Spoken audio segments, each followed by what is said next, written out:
ये पुल सही नहीं है, ये गिरने वाला है। क्या तुम हमें सिखाओगे? ये पुल करोड़ों का है। ये करोड़ों का है सर। सुबह के ठीक 9 बजे थे। शहर के सबसे पुराने इलाके में एक नया सपना खड़ा हो रहा था। नाम रखा गया था जन सेतु परियोजना। चारों तरफ बैनर लगे थे, शहर का सबसे सुरक्षित पुल, विकास की नई पहचान। लाउडस्पीकरों से देशभक्ति के गाने बज रहे थे। सफेद कुर्ते, काले चश्मे और चमचमाती गाड़ियों की कतारें धीरे धीरे साइड की ओर बढ़ रही थीं। आज पुल का ट्रायल होना था, अगले हफ्ते उद्घाटन। लेकिन इसी शोर के बीच पुल के ठीक नीचे धूप और सीमेंट की बदबू में एक लड़का चुपचाप बैठा था। उसका नाम था अमन, उम्र 17 साल। अमन किसी अखबार में छपने वाला नाम नहीं था। वह एक वेल्डर का बेटा था। उसके हाथों में मोबाइल नहीं बल्कि जले हुए दस्ताने और एक पुराना औजारों का थैला रहता था। उसके पिता रघुवीर इसी पुल के काम में लगे थे। 6 महीने पहले और 3 महीने पहले एक दुर्घटना में मर गए थे। सरकारी कागजों में लिखा था सेफ्टी प्रोटोकॉल फेल। अमन जानता था असली वजह कुछ और थी। उस दिन से अमन हर शाम पुल के नीचे आता, काम नहीं देखने, सुनने, महसूस करने। उसने बचपन में अपने पिता से एक बात सीखी थी, लोहे की आवाज कभी झूठ नहीं बोलती। आज भी अमन उसी आवाज को सुन रहा था। पिलर नंबर 7, नदी के सबसे पास वाला, जिस पर सबसे ज्यादा दबाव पड़ता था। ऊपर से सब ठीक दिखता था, नई पेंटिंग, चमकता स्टील, मोटे बोल्ट। लेकिन नीचे जहां कोई कैमरा नहीं जाता। अमन ने हथेली पिलर पर रखी, हल्की सी कंपन, बहुत हल्की, लेकिन गलत। उसने कान लगाकर सुना। जब ऊपर से टेस्ट ट्रक गुजरा तो अंदर से एक धीमी सी चरमराहट आई, ऐसी आवाज जैसे कोई चीज अंदर ही अंदर टूट रही हो। अमन की सांस तेज हो गई। उसने अपने थैले से एक छोटा सा हथौड़ा निकाला, धीरे से पिलर पर ठोका। ठक। आवाज भारी नहीं थी, खोखली थी। उसके हाथ कांपने लगे। यह वही आवाज थी जो उसने अपने पिता के आखिरी दिन सुनी थी। तभी ऊपर से हंसी की आवाज आई। कोई अधिकारी किसी मंत्री से कह रहा था, सब क्लियर है सर, रिपोर्ट में सब पास है। रिपोर्ट, कागज। अमन ने पिलर की दरार में उंगली डाली। उंगलियों पर धूल आई, रेत, सीमेंट बहुत कम। उसकी आंखों के सामने एक तस्वीर उभरी। उद्घाटन का दिन, भीड़, स्कूल बसें, ऑटो, बाइक्स और यही पिलर। अमन खड़ा हो गया। उसके चेहरे से डर गायब हो चुका था। अब वहां सिर्फ एक फैसला था। अगर मैं चुप रहा, उसने खुद से कहा, तो यह पुल सिर्फ कंक्रीट नहीं, कब्र बनेगा। ऊपर सायरन बजा। वीआईपी काफिला साइड में घुस चुका था। अमन ने थैला कंधे पर डाला और सीढ़ियों की ओर बढ़ गया। उसे नहीं पता था कि उसकी आवाज सुनी जाएगी या नहीं। उसे बस इतना पता था, अगर आज वह नहीं बोला तो कल बहुत सारे लोग कभी बोल नहीं पाएंगे। अमन सीढ़ियां चढ़ते हुए हाँफ रहा था। ऊपर मंच के पास चमक दमक थी, नीचे उसके कपड़ों पर सीमेंट की धूल। 2 अलग अलग दुनिया, और इनके बीच खड़ा था वह। जैसे ही वह ऊपर पहुंचा, सबसे पहले उसे रोका गया। एक सिक्योरिटी गार्ड ने हाथ फैलाकर रास्ता काट लिया। किधर? काम है, अमन ने कहा। किससे? सबसे। गार्ड हंसा। भाग यहां से, यह जगह तेरे जैसे लोगों के लिए नहीं है। अमन ने कुछ नहीं कहा। उसने बस मंच की तरफ देखा। वहां शहर के बड़े अधिकारी खड़े थे, इंजीनियर, कलेक्टर, विधायक। सबके चेहरे पर भरोसा नहीं बल्कि घमंड था।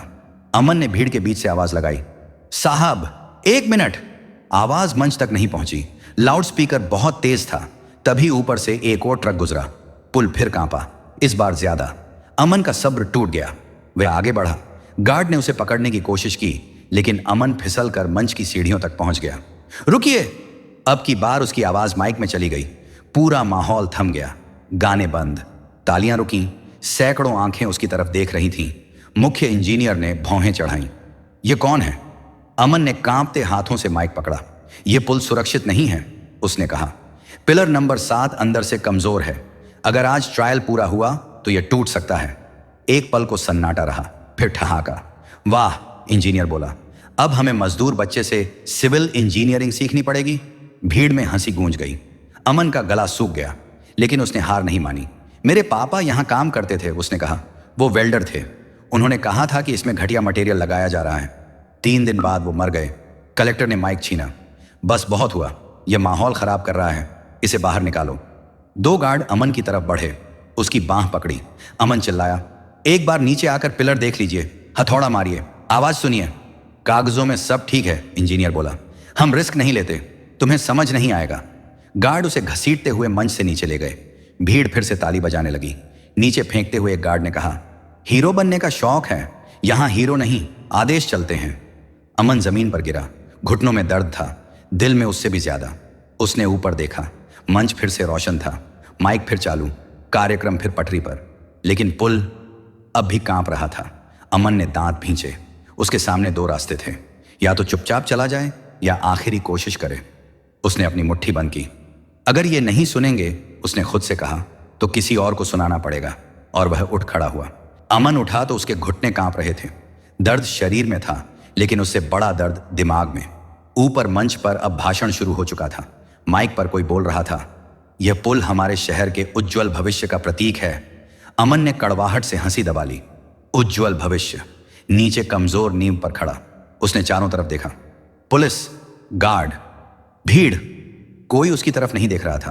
तभी उसकी नजर सड़क किनारे खड़े एक पुराने जनरेटर पर पड़ी। वही जनरेटर जिससे मंच, लाइट और माइक चल रहे थे। जनरेटर के पास एक टेक्नीशियन बैठा था, मोबाइल में व्यस्त। अमन के दिमाग में एक खतरनाक ख्याल आया। यह सही था या गलत, वह नहीं जानता था, लेकिन इतना जानता था कि समय बहुत कम है। ऊपर फिर से भारी ट्रक गुजरा। पुल की थरथराहट अब साफ महसूस हो रही थी। अमन तेज कदमों से जनरेटर की ओर बढ़ा। उसके हाथ पसीने से भीग चुके थे। उसने अपने थैले से वही छोटा हथौड़ा निकाला। अगर मंच बंद होगा, उसने खुद से कहा, तो सब नीचे आएंगे। टेक्नीशियन ने उसे देखा। क्या कर रहा है? अमन ने जवाब नहीं दिया। एक जोरदार वार, थक, जनरेटर की आवाज लड़खड़ा गई। दूसरा वार, पूरा सिस्टम झटके से बंद हो गया। अचानक मंच अंधेरे में डूब गया। माइक की आवाज कट गई, लाइटें बुझ गईं, भीड़ में अफरा तफरी मच गई। क्या हुआ? लाइट क्यों गई? साउंड बंद क्यों है? मंत्री की आवाज गूंजती सुनाई दी। सिक्योरिटी, ये क्या तमाशा है? अमन वहीं खड़ा रहा। अब भागने का कोई मतलब नहीं था। दो पुलिस वाले उसकी तरफ दौड़े। यही है, इसी ने जनरेटर तोड़ा। उन्होंने अमन को पकड़ लिया, उसके हाथ पीछे मोड़ दिए। अमन दर्द से कराह उठा, लेकिन फिर भी बोला, मुझे मार लो, लेकिन नीचे आकर पिलर देख लो। 5 मिनट, बस 5 मिनट। भीड़ अब ध्यान देने लगी थी, क्योंकि बिना माइक के, बिना शोर के पुल की कंपन अब सबको महसूस हो रही थी। एक बूढ़ा आदमी बोला, अरे ये पुल हिल क्यों रहा है? एक महिला ने बच्चे को गोद में कस लिया। मुझे डर लग रहा है, उसने कहा। इंजीनियर ने झुंझलाकर कहा, यह बकवास है, छोटी मोटी वाइब्रेशन होती रहती है। लेकिन तभी पिलर नंबर 7 से एक पतली सी दरार आंखों के सामने लंबी हो गई और वहां से रेत झरने लगी। एक सिपाही ने देखा, उसका चेहरा बदल गया। साहब, उसने धीरे से कहा, यह तो सच में। इंजीनियर चुप हो गया। अमन की आंखें बंद थीं। वह बस यही सोच रहा था, जो होना था हो गया। अब सच दिखने लगा था। रेत गिरती रही, पहले धीमी, फिर साफ दिखाई देने लगी। भीड़ में सन्नाटा फैल गया। वह सन्नाटा जो भाषणों से नहीं, डर से पैदा होता है। एक पुलिस वाले ने अमन की पकड़ ढीली कर दी। उसकी नजर अब भी पिलर पर जमी थी। साहब, उसने दोबारा कहा, यह ठीक नहीं लग रहा। मुख्य इंजीनियर का चेहरा उतर चुका था। जो आदमी कुछ मिनट पहले आत्मविश्वास से भरा खड़ा था, अब बार बार रूमाल से पसीना पोंछ रहा था। किसी ने जानबूझकर नुकसान किया है, वह चिल्लाया। यह सब साजिश है। अमन हंसा, थकी हुई, टूटी हुई हंसी। साजिश तो आपने की है, उसने कहा। हमने तो बस सच छू लिया। कलेक्टर ने चारों तरफ देखा। माइक बंद था, कैमरे चालू थे, लेकिन अब कैमरे नेताओं पर नहीं, पिलर पर थे। एक रिपोर्टर चिल्लाया, सर, क्या पुल में खराबी है? कोई जवाब नहीं आया। भीड़ में हलचल बढ़ने लगी। लोग पीछे हटने लगे। माओ ने बच्चों का हाथ कसकर पकड़ लिया। तभी ऊपर से एक और ट्रक गुजरा।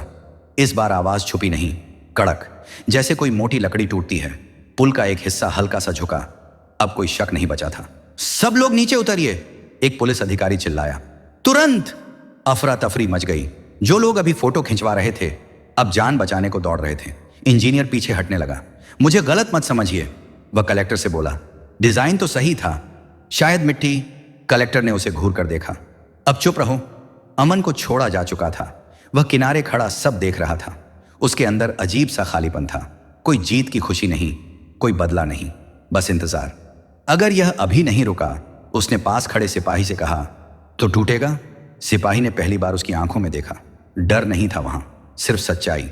साहब, सिपाही ने अपने वरिष्ठ से कहा, हमें पूरा इलाका खाली कराना चाहिए।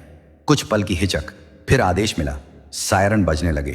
पुलिस ने सड़कें बंद करनी शुरू की और तभी एक तेज सी दरार पिलर के बीचों बीच ऊपर तक चली गई। लोग चीख पड़े। अमन ने आंखें बंद कर लीं। उसे अपने पिता की आवाज सुनाई दी, सच देर से सही, लेकिन गिरने से पहले बोलता जरूर है।